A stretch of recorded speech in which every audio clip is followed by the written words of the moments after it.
This is the Earth, as it looked 90 million years ago. Geologists call this period the Late Cretaceous. It was a time of extreme global warming, when dinosaurs still ruled the planet. They went about their lives secure in their place at the top of the food chain, oblivious to the changes taking place around them. The continents were drifting apart, opening huge rifts in the Earth's crust. They flooded, becoming seas. Algae thrived in the extreme heat, poisoning the water. They died and fell in their trillions to the bottom of the rifts. Rivers washed sediment into the seas, until the organic remains of the algae were buried. As the pressure grew, so did the heat, until a chemical reaction transformed the organics into hydrocarbon fossil fuels, oil, and natural gas. A similar process occurred on land, which produced coal. It took nature about 5 million years to create the fossil fuels that the world consumes in 1 year. The modern way of life is dependent on this fossilized sunlight, although a surprising number of people take it for granted. Since 1860, geologists have discovered over 2 trillion barrels of oil. Since then, the world has used approximately half. Before you can pump oil, you have to discover it. At first, it was easy to find and cheap to extract. The first great American oil field was Spindletop, discovered in 1900. Many more followed. Geologists scoured America. They found enormous deposits of oil, natural gas, and coal. America produced more oil than any other country, enabling it to become an industrial superpower. Once an oil well starts producing oil, it's only a matter of time before it enters a decline. Individual wells have different production rates. When many wells are averaged together, the combined graph looks like a bell curve. Typically, it takes 40 years after the peak of discovery for a country to reach its peak of production, after which it enters a permanent fall. In the 1950s, Shell geophysicist M. King Hubbard predicted that America's oil production would peak in 1970, 40 years after the peak of US oil discovery. Few believed him. However, in 1970, American oil production peaked and entered a permanent decline. Hubbard was vindicated. From this point on, America would depend increasingly on imported oil. This made her vulnerable to supply disruptions and contributed to the economic mayhem of the 1973 and 1979 oil shocks. The 1930s saw the highest rate of oil discoveries in US history. In spite of advanced technology, the decline in the discovery of new American oil fields has been relentless. More recent finds, such as Anwar, would at best provide enough oil for 17 months. Even the new Jack 2 field in the Gulf of Mexico would only supply a few months of domestic demand. Though large, neither field comes close to satisfying America's energy requirements. Evidence is now mounting that world oil production is peaking or is close to it. Globally, the rate of discovery of new oil fields peaked in the 1960s. Over 40 years later, the decline in discovery of new fields seems unstoppable. 54 of the 65 major oil-producing nations have already peaked in production. Many of the others are expected to follow in the near future. The world will need to bring the equivalent of a new Saudi Arabia into production every 3 years to make up for declining output in existing oil fields. In the 1960s, 6 barrels of oil were found for every 1 that was used. 4 decades later, the world consumes between 3 and 6 barrels of oil for every 1 that it finds. Once the peak of world oil production is reached, demand for oil will outstrip supply, and the price of gasoline will fluctuate wildly, affecting far more than the cost of filling a car. Modern cities are fossil fuel dependent. Even roads are made from asphalt, a petroleum product, as are the roofs of many homes. Large areas would be uninhabitable without heating in the winter or air conditioning in the summer. Suburban sprawl encourages people to drive many miles to work, school, and stores. Major cities have been zoned with residential and commercial areas placed far apart, forcing people to drive. Suburbia and many communities were designed on the assumption of plentiful oil and energy. Chemicals derived from fossil fuels, or petrochemicals, are essential in the manufacture of countless products. The modern system of agriculture is heavily dependent on fossil fuels, as are hospitals, aviation, water distribution systems, and the US military, which alone uses about 140 million barrels of oil a year. Fossil fuels are also essential for the creation of plastics and polymers, key ingredients in computers, entertainment devices, and clothing. The global economy currently depends on endless growth, demanding an increasing supply of cheap energy. We are so dependent on oil and other fossil fuels that even a small disruption in supply may have far-reaching effects on every aspect of our lives.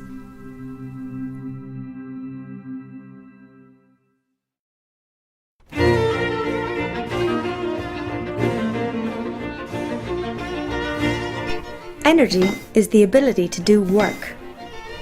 The average American has available the energy equivalent of about 150 slaves working 24 hours a day. Materials that store this energy for work are called fuels. Some fuels contain more energy than others. This is called energy density. Of these fuels, oil is the most critical. The world consumes 30 billion barrels a year, equal to 1 cubic mile of oil, which contains as much energy as would be generated from 52 nuclear power plants working for the next 50 years. Although oil only generates 1.6% of US electricity, it powers 96% of all transportation. In 2008, 2/3 of America's oil was imported.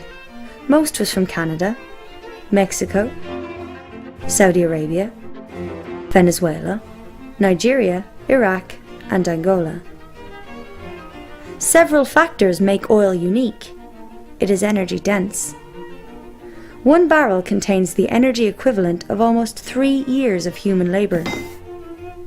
It is liquid at room temperature, easy to transport, and usable in small engines. To acquire energy, you have to use energy. The trick is to use smaller amounts to find and extract larger amounts. This is called EROEI, energy return on energy invested. Conventional oil is a good example. The easy-to-extract, high-quality crude was pumped first. Oilmen spent the energy equivalent of 1 barrel of oil to find and extract 100. The EROEI of oil was 100. As the easy-to-find oil was pumped first, exploration moved into deep waters, or distant countries, using increasing amounts of energy to do so. Often, the oil found now is heavy or sour crude and is expensive to refine. The EROEI for oil today is as low as 10. If you use more energy to get the fuel than is contained in the fuel, it's not worth the effort to get it. It is possible to convert one fuel source into another. Every time you do so, some of the energy contained in the original fuel is lost. For instance, there is unconventional oil, tar sands and shale.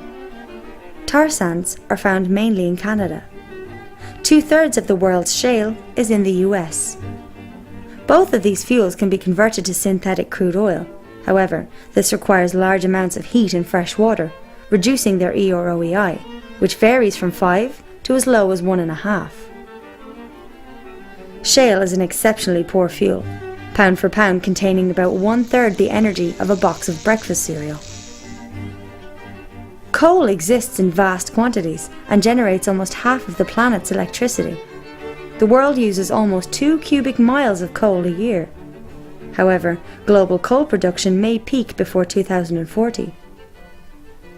The claim that America has centuries' worth of coal is deceptive, as it fails to account for growing demand and decreasing quality.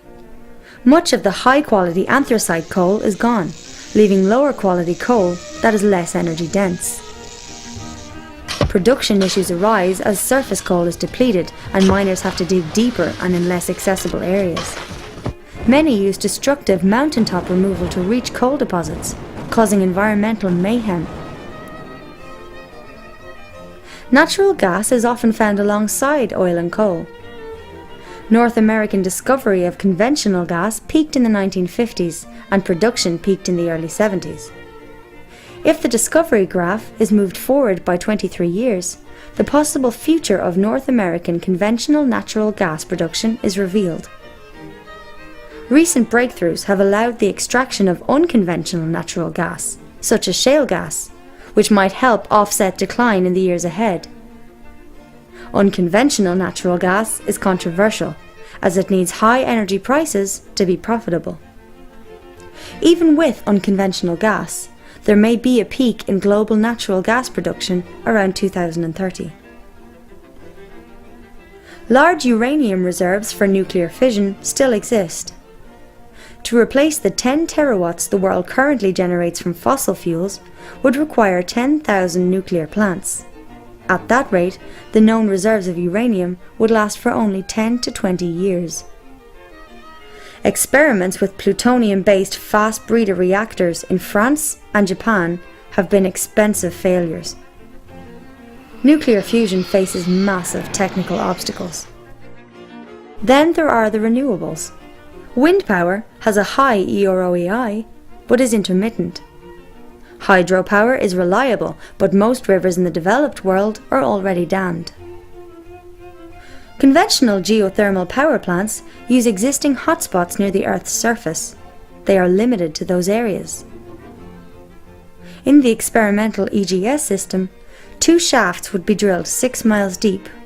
Water is pumped down one shaft to be heated in fissures, then rise up the other, generating power. According to a recent MIT report, this technology might supply 10% of US electricity by 2050. Wave power is restricted to coastal areas. The energy density of waves varies from region to region.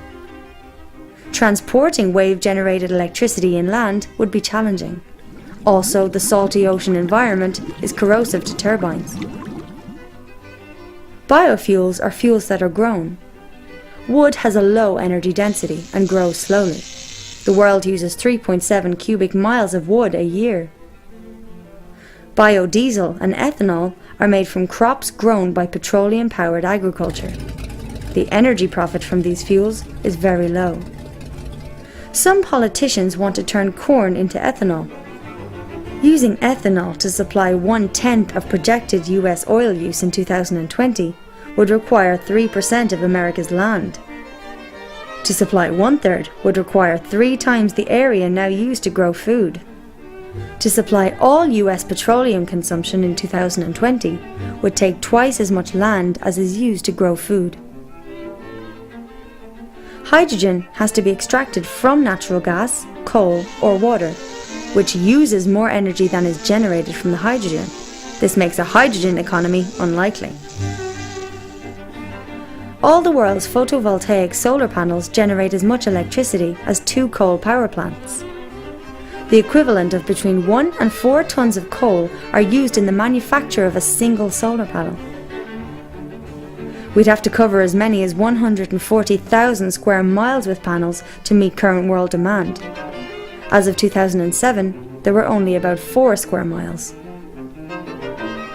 Concentrated solar power, or solar thermal, has great potential, though at the moment there are only a small number of plants operating.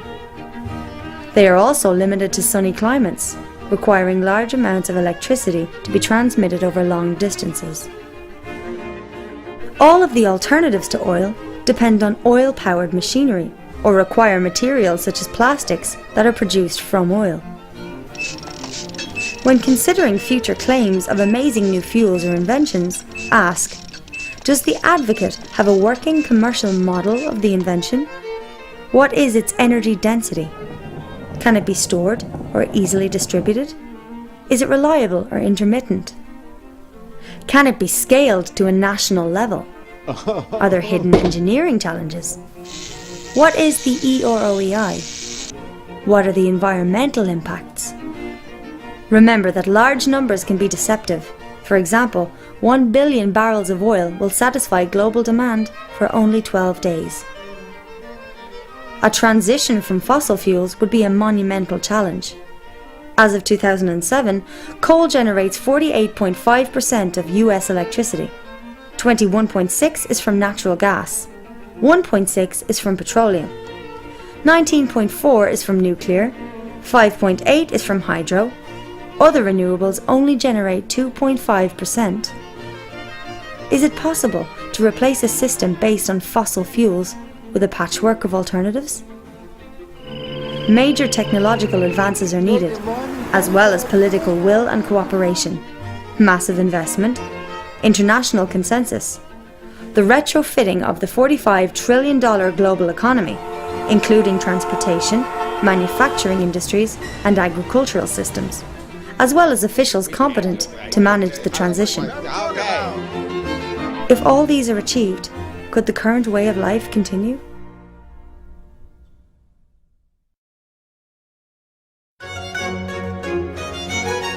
These bacteria live in a bottle. Their population doubles every minute. At 11 a.m, there is one bacterium.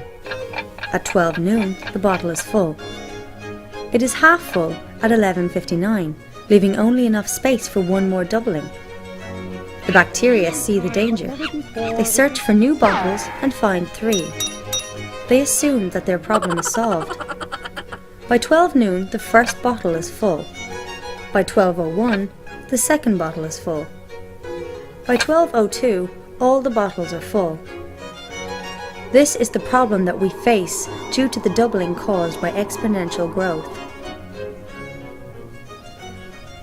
When humanity began to use coal and oil as fuel sources, it experienced unprecedented growth. Even low growth rates produce large increases over time. At a 1% growth rate, an economy will double in 70 years.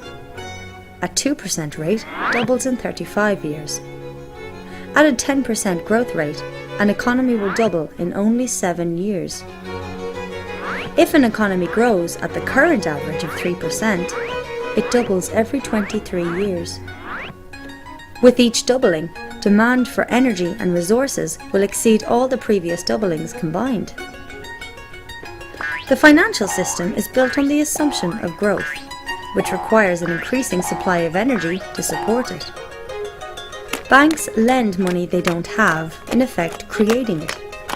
The borrowers use the newly created loan money to grow their businesses and pay back the debt, with an interest payment which requires more growth.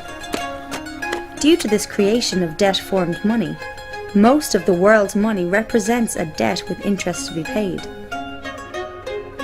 Without continual, new and ever larger generations of borrowers to produce growth and thus pay off these debts, the world economy will collapse. Like a Ponzi scheme, the system must expand or die.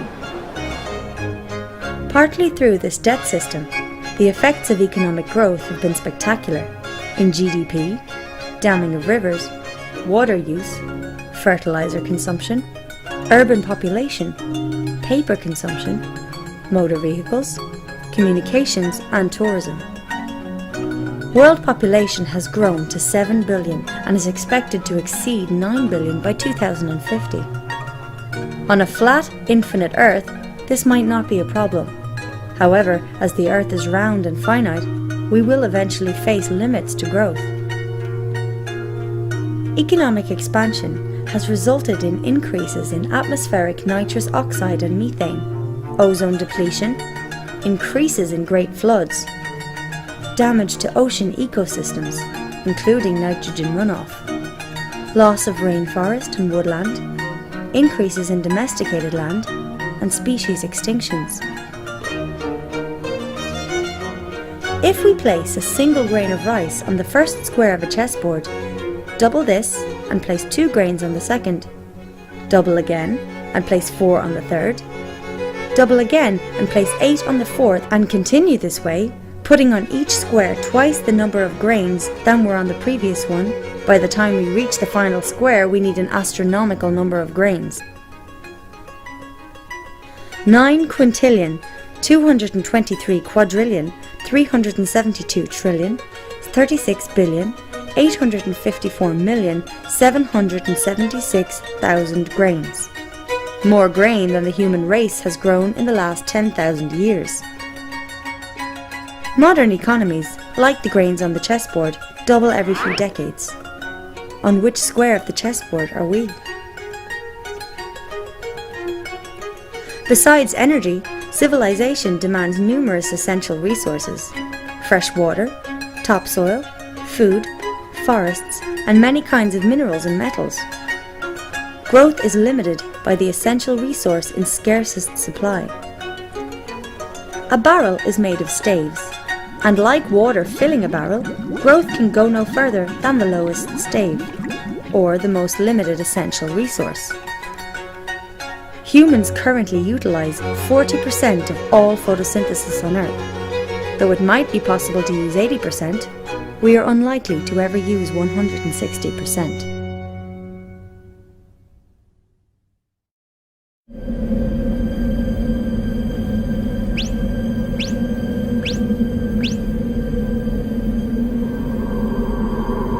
The global food supply relies heavily on fossil fuels. Before World War I, all agriculture was organic. Following the invention of fossil fuel-derived fertilizers and pesticides, there were massive improvements in food production, allowing for increases in human population. The use of artificial fertilizers has fed far more people than would have been possible with organic agriculture alone. Fossil fuels are needed for farming equipment, transportation, refrigeration, packaging in plastic, and cooking. Modern agriculture uses land to turn fossil fuels into food and food into people. About 7 calories of fossil fuel energy are used to produce 1 calorie of food. In America, food travels approximately 1,500 miles from farm to customer.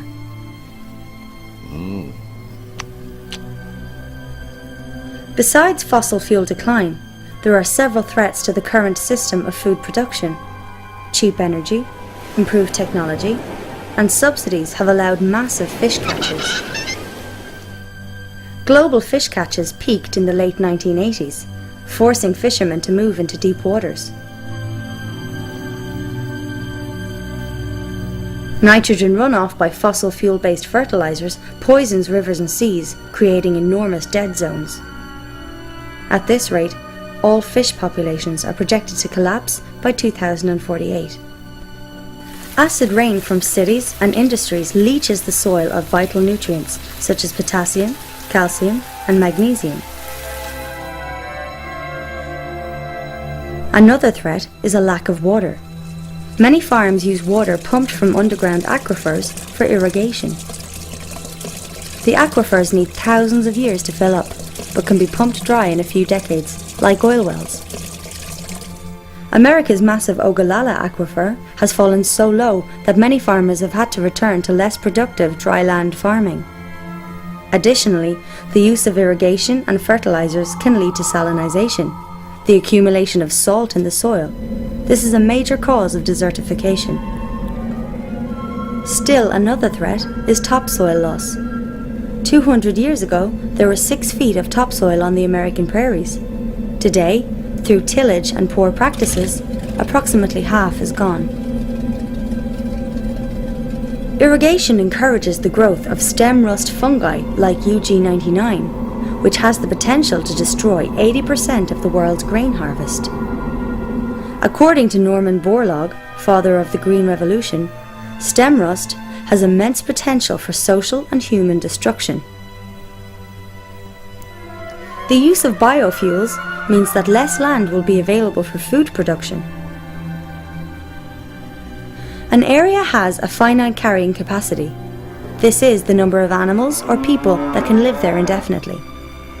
If a species overshoots the carrying capacity of that area, it will die back until the population returns to its natural limits. The world has avoided this die-off by finding new lands to cultivate or by increasing production, which has been possible largely thanks to oil. To continue growth, more resources are required than the Earth can provide, but no new planets are available. In the face of all these challenges, global food production must double by 2050 to feed the growing world population. 1 billion people are already malnourished or starving. There will be challenges in feeding over 9 billion in the years to come, when world oil and natural gas production will be in decline.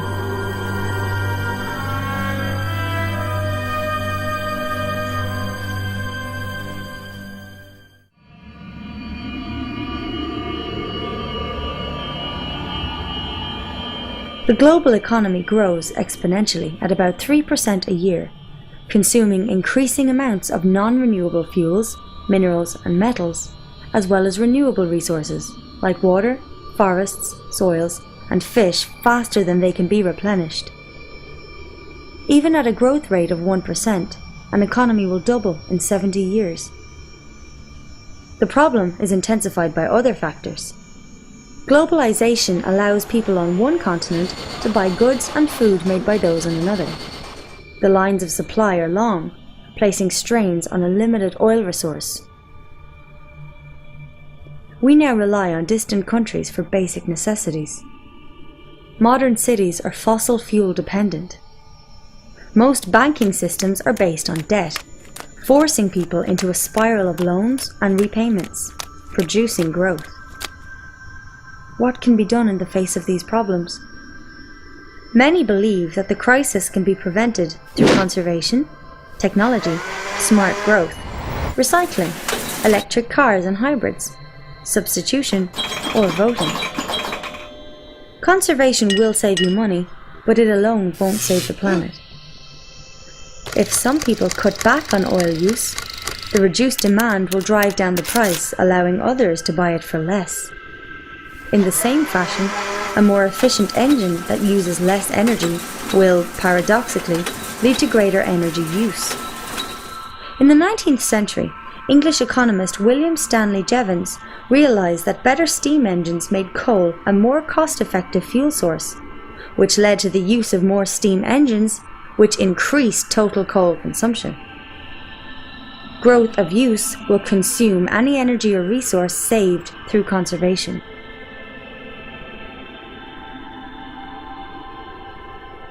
Many believe that scientists will solve these problems with new technology. However, technology is not energy. Technology can channel energy into work, but it can't replace it. It also consumes resources. For instance, computers are made with 1/10 of the energy needed to make a car. More advanced technologies may make the situation worse, as many require rare minerals, which are also approaching limits. For example, 97% of the world's rare earths are produced by China, most from a single mine in Inner Mongolia. These minerals are used in catalytic converters, aircraft engines, high-efficiency magnets and hard drives, hybrid car batteries, lasers, portable X-rays, shielding for nuclear reactors, compact discs, hybrid vehicle motors, low-energy light bulbs, fiber optics, and flat-screen displays. China has begun restricting the export of these minerals as demand soars. So-called sustainable growth, or smart growth, won't help, as it also uses non-renewable metals and minerals in ever-increasing quantities, including rare earths. Recycling will not solve the problem, as it requires energy, and the process is not 100% efficient. It is only possible to reclaim a fraction of the material being recycled. A large portion is lost forever as waste. Electric cars run on electricity. As most power is generated from fossil fuels, this is not a solution. Also, cars of all types consume oil in their production. Each tire alone requires about 7 gallons of petroleum. There are around 800 million cars in the world as of 2010. At current growth rates, this number would reach 2 billion by 2025. It is unlikely that the planet can support this many vehicles for long, regardless of their power source. Many economists believe that the free market will substitute one energy source with another through technological innovation. However, the main substitutes to oil face their own decline rates. Substitution also fails to account for the time needed to prepare for a transition. The US Department of Energy's Hirsch report estimates that at least 2 decades would be needed to prepare for the effects of peak oil. The issues of energy shortages, resource depletion, topsoil loss, and pollution are all symptoms of a single, larger problem: growth. As long as our financial system demands endless growth, reform is unlikely to succeed. What then will the future look like? Optimists believe that growth will continue forever, without limits. Pessimists think that we're heading towards a new Stone Age, or extinction. The truth may lie between these extremes. It is possible that society might fall back to a simpler state, one in which energy use is a lot less. This would mean a harder life for most, more manual labour, more farm work, and local production of goods, food, and services. What should a person do to prepare for such a possible future? Expect a decrease in supplies of food and goods from faraway places. Start walking or cycling. Get used to using less electricity. Get out of debt. Try to avoid banks. Instead of shopping at big box stores, support local businesses. Buy food grown locally at farmers' markets. Instead of a lawn, consider gardening to grow your own food. Learn how to preserve it. Consider the use of local currencies, should the larger economy cease to function, and develop greater self-sufficiency. None of these steps will prevent collapse, but they might improve your chances in a low-energy future, one in which we will have to be more self-reliant, as our ancestors once were.